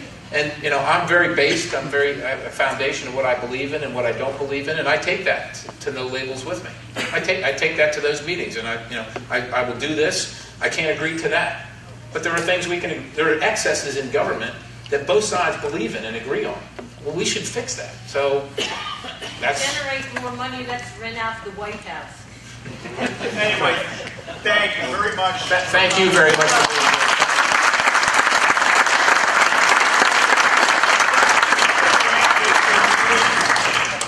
Scott's going to stick around after the meeting. He has to talk to the news agency for a brief moment. But I want to thank everybody for coming out. Don't forget about the Board of Education meetings next Wednesday and Thursday. Scott, drawing.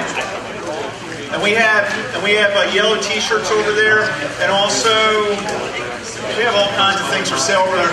We'll sell our flags for tonight for $5. They were $10. All the books are $5. Oh yeah, we have a drawing here. Hold on.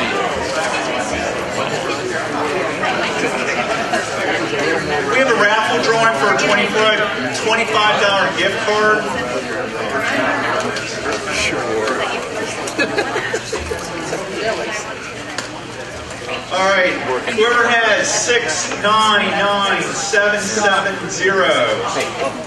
699770. Okay. Going once. Going twice. Gone.